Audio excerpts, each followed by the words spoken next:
All right, we're going to get back into some work on defense. As I said last week, if you saw the video, defense is all about counting, and feels like a big impediment to beginners because they think counting is really hard. But as we can figure out with a little bit of work, it's we get used to doing things, and we come up with systems, and our brain gets better. But it takes practice, okay? And these defensive tools I'm talking about, you aren't going to have everything down next week or next month or 3 months from now. It takes a while, But the thing about playing match points, which is all club games, and defense, is that every time you get a little bit better on defense, your score gets a little bit better. It is the quickest and easiest way to improve your match point scoring, is to get good on defense and not be afraid of playing defense. All right, so let's jump in. This is a perfect hand, board number 5, for showing how much information you can gather while you pass. Right? I want you to learn to be an active passer, not a passive passer. As the opponents are bidding yet again, and you're not getting the cards, you need to be doing a lot of work. It doesn't show on your face, it doesn't show anywhere, you're not getting sweaty or anything, but you're working your butt off as the auction is happening. Be an active passer. Right? So, pass to my left, my right. Now, I'm not joking about this. If you are building the image of your hand during the auction, you don't have to do it later on while you're trying to figure everything else out. Right? So, when your right hand passes in the opening seat, he doesn't have an opening hand, right? And it sounds silly, but remember it, because later on it's important, right? So we're going to pass two. We get an opening club, right? And a heart bid here. So we pass again, and one no trump. Now let's just forget the 2 diamonds for a second. 1 club, 1 heart, 1 no trump. What have we learned? Well, first of all, points-wise, we know that South is 12 to 14. 12 to 14 points, and we're hoping that it's at the lower end. We know that he doesn't have 4 hearts, right? We are pretty sure he doesn't have 4 spades, because most people, especially in our game, would bid 4 spades and 1 spade here if they had 4, right? So 1 club, 1 heart, 1 no trump. We have an image already. South has less than 4, he doesn't hearts, and he has less than 4 spades, and he has 12 to 14 points. Now, this bid, and this auction should have occurred at every table, so pay attention to this. This is absolutely the correct auction. We get a 2 diamond bid. This is a gadget called new minor forcing. Because North passed, we know he has 11 points, and we know that because he has to have invitational points to use this bid. If he doesn't, then one of the responses here is if South has 14 points, and he doesn't have 3 hearts, and he doesn't have 4 spades, which we're assuming already, then he could bid 3 no trump. And so if you've used this bid with 8 or 9 points, then your partner's going to be ghosting you later on, because he's going to be like, that guy doesn't know what he's doing. All right. So he put me in 3 no trump, and he only had 8 points after I told him I had 12 to 14. Right. So you don't use this unless you have an invitational hand.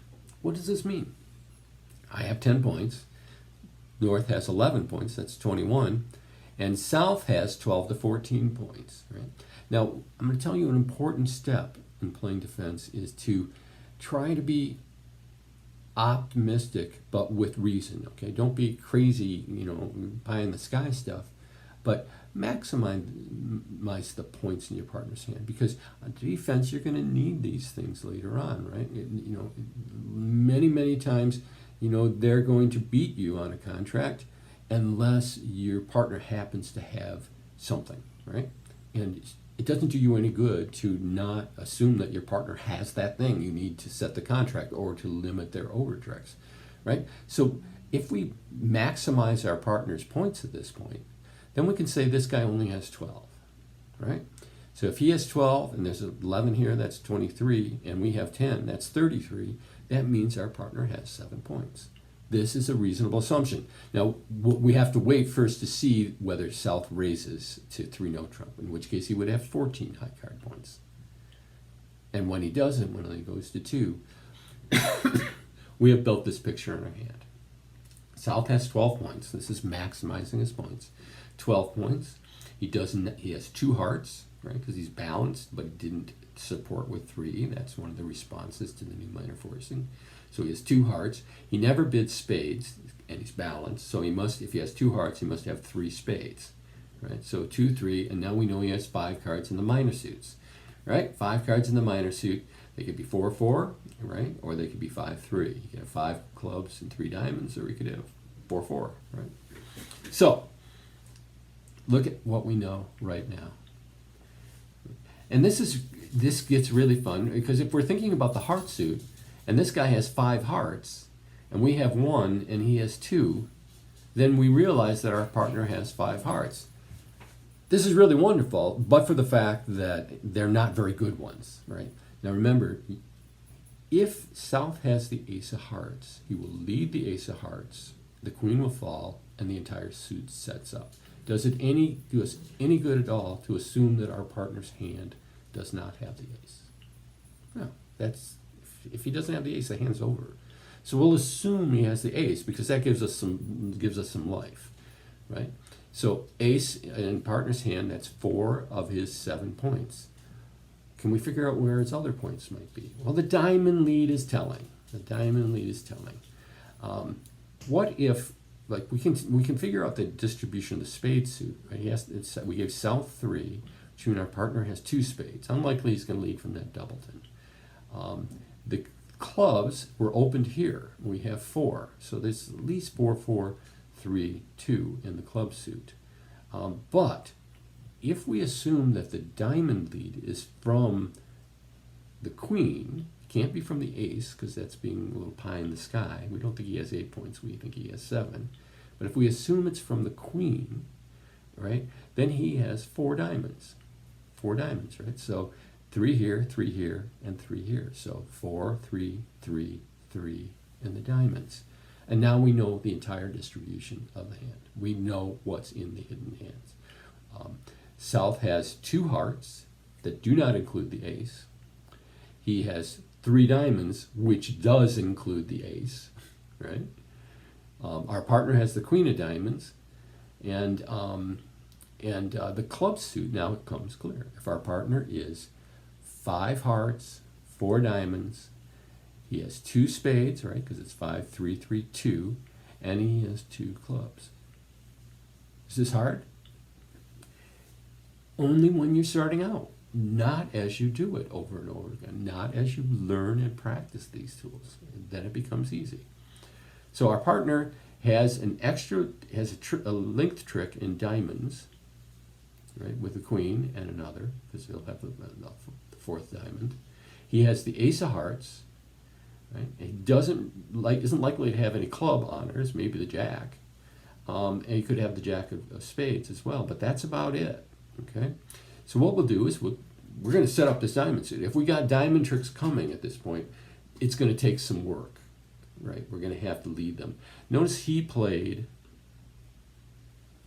the ace of diamonds, right? And if he starts with 12, he's now down to 8 points, right? 8 points. Probably has king, queen, maybe jack or something in clubs, right? 5 to 6 points there, so that's 10. So he's only got another 2 points sitting around, maybe the queen of spades. Okay, so he takes a finesse, and this confirms what we knew, right? That the ace, or what we assumed, that the ace of hearts is up here. Our partner ducks, and we actually get our queen. Right, so we're getting 2 heart tricks. We should get the king of spades, that's 3. We get the ace of clubs, that's 4. And if we can get 2 diamond tricks, we have held this contract. We have set this contract. Right? We have set this contract. So I'll start with the 9. We got to clear the suit for our partner.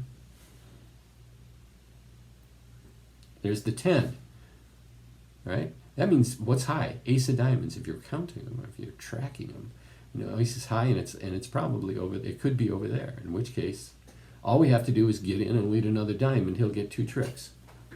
Now, club lead. Do we duck? Do we duck? Do we anticipate our partner having the king of clubs or the queen of clubs sitting behind the king? And the answer is no. That's too many points, right? Our king of spades still is standing there, and we're hoping that we get it because it's behind the ace of spades. And our partner has the ace of hearts as well. So if South has any hope of scoring diamond heart tricks, he's going to have to lead the hearts again. He may never lead them again because it's hopeless to him. So the question is, do I duck this? Well, no. Could I? Yeah, probably. I mean, we know South is going to have to set up clubs. But right now, I'm still in this race. I think I want to take it. I'm going to take it. Right, we're in this race, and with my partner has the 8 of diamonds. Right, I'm just making an assumption here. Yeah, so he gets another diamond trick. He gets the ace of hearts, and we should get the king of spades. I'll make as big a signal as I really want to in spades. We get the spade lead, and I got to go up with it. Now we know the queen is over there. Notice the jack of spades, ace of hearts, queen of diamonds, jack of spades. That's all his points. So our optimistic picture of the hand turned out to be true. South started with 12. So I'm going to take this. And then it gets a little weird. So we've gotten 5 tricks here, and we're holding them to 2-note trump. And this is wonderful. The ace of hearts is still out there. Ace of hearts is still out there. Will he get the ace of hearts? What do I lead? Well, I don't think I could lead the spade. But he's just going to lead back to the clubs. I mean, ultimately, we'd like to see him stuck in the dummy with nothing. Do I have any other tricks coming? Well, remember that South did not have had only 3 spades. So right now I still have parity with him. I have 3 spades here. He has 3 spades here. I think I need to protect those spades. I know he's getting all the club tricks. I'm just going to give them to him. Let him do the work. I'm not going to switch at this point. My partner probably doesn't have any spades, helpful spades. Yeah. He had the jack of spades, and that was really helpful already. So he gets those. He's down to ace, 8, heart. Now I'm parity with the dummy.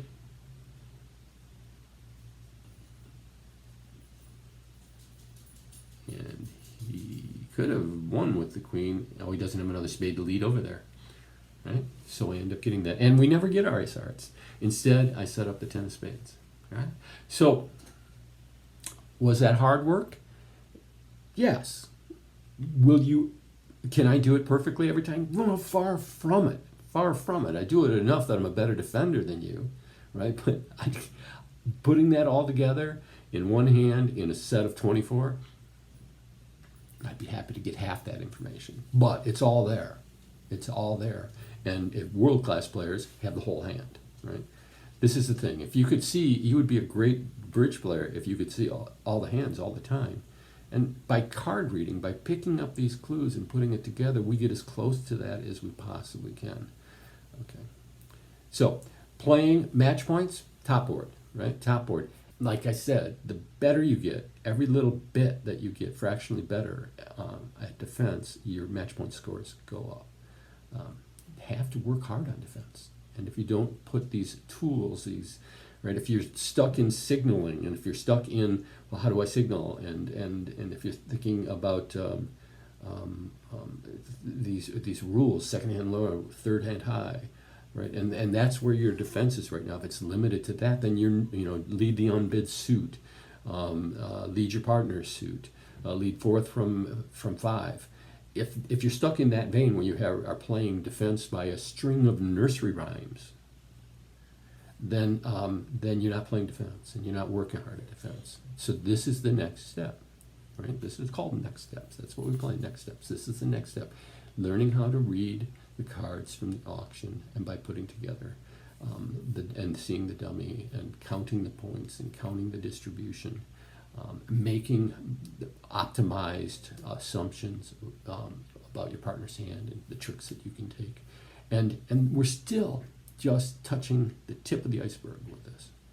Okay, but that's where you need to head. And when I've taught defense, and when I teach defense privately, we're not allowed to signal, we're not allowed to do much at all until we figure out what is the defense. How do we defend this? What can we expect to take? And then we start talking about more about things like signaling and things like when to play second hand high or second as opposed to second hand low. But because you can't do any of that with any reasonable probability of success until you have actually learned to build a picture of the hand. So that's where it's at. Thanks for playing, and hope you enjoy the video, and see you next week.